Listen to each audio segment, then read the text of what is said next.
सभी भाई बहनों को जय मसीह की। आप सभी दर्शकों का हमारे YouTube चैनल में स्वागत किया जाता है। हम आए हैं बाइबल से लेकर एक नए संदेश के साथ, एकमात्र सच्चा परमेश्वर।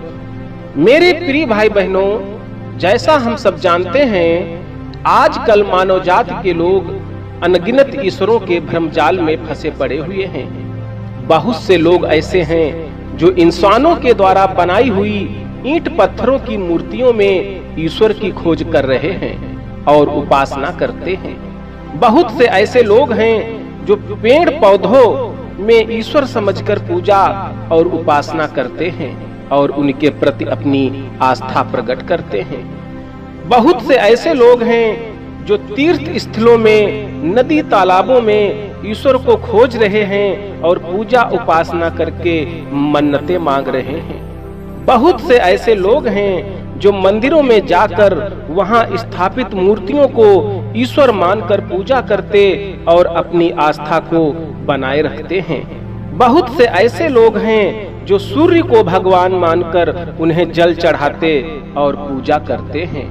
बहुत से ऐसे लोग हैं जो नाना प्रकार की कागज की बनी हुई तस्वीरों को ईश्वर मानकर पूजा करते हैं। बहुत से ऐसे लोग हैं जो कहते हैं कोई ईश्वर है ही नहीं। मेरे प्रिय भाई बहनों, मैं बताना चाहता हूं कि ईश्वर तो एक है, लेकिन वो ईश्वर जिसने सारी सृष्टि का निर्माण किया और जो कुछ इस सृष्टि में है उसी ने बनाया है।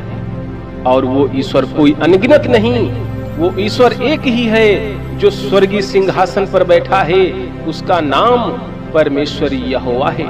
मेरे प्रिय भाई बहनों, रही बात मूर्ति में ईश्वर बसने की, तो इस बात के रहस्य को जानने के लिए हम लोग पवित्र शास्त्र बाइबल में भजन संहिता 115 अध्याय में पढ़ सकते हैं।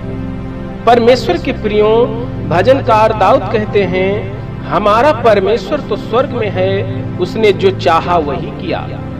उन लोगों की मूर्तें सोने चांदी ही की तो हैं, वे मनुष्यों के हाथ की बनाई हुई हैं। परमेश्वर के प्रियों, वचन बताता है कि हमारा परमेश्वर जो सर्वशक्तिमान और परम प्रधान है, जिससे बड़ा कोई है ही नहीं, वो स्वर्ग में स्वर्गीय सिंहासन पर बैठा है और जो वो चाहता है वही करता है। उसके इच्छा के बगैर एक पत्ता तक नहीं हिलता।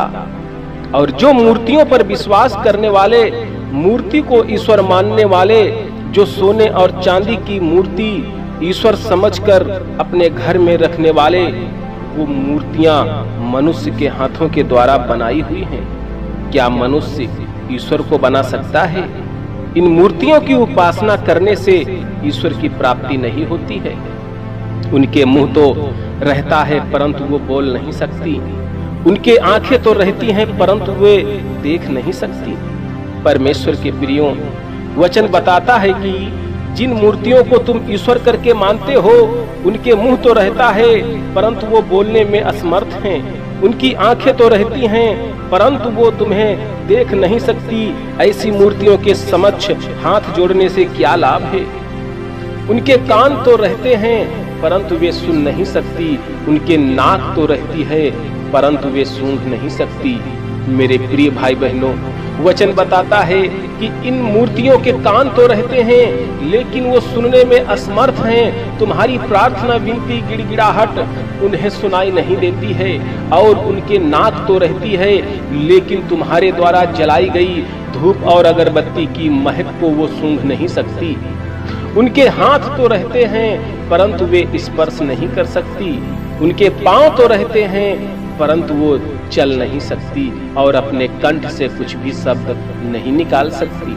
परमेश्वर के प्रियों, वचन बताता है कि हे मनुष्यों, जिन मूर्तियों को तुम ईश्वर मानकर पूजते हो, उन मूर्तियों के हाथ तो रहते हैं परंतु उनमें इतनी सामर्थ्य नहीं है कि वो हाथ हिला सके, तो तुम्हें स्पर्श नहीं कर सकती।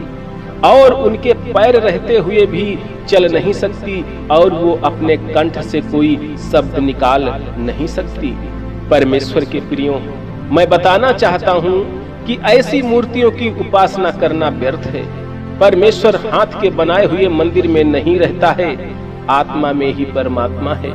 मेरे प्रिय भाई बहनों, मैं बताना चाहता हूँ कि यदि आप लोग सच्चे ईश्वर की तलाश में हैं और अनगिनत लोगों को और तस्वीरों और मूर्तियों को ईश्वर करके मानते हैं और उनसे उद्धार पाने की कामना करते हैं, तो मेरे प्रिय भाई बहनों, मैं आपको सचेत करना चाहता हूँ कि ईश्वर एक है जिसका नाम परमेश्वर यहोवा है, जो सर्वशक्तिमान है, जो स्वर्गीय सिंहासन पर बैठा है और वो भटकते लोगों से कह रहा है और बुला रहा है।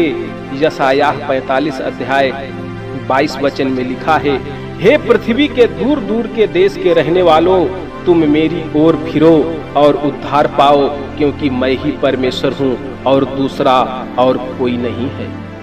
मेरे प्रिय भाई बहनों, परमेश्वर कह रहे हैं कि हे पृथ्वी वासियों, तुम हमारी ओर मुड़ो, मेरे पास आओ और उद्धार पाओ, क्योंकि मैं ही परमेश्वर हूँ और मेरे अलावा दूसरा कोई परमेश्वर नहीं है।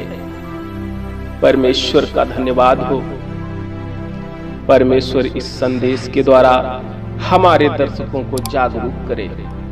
यीशु के नाम से आमीन।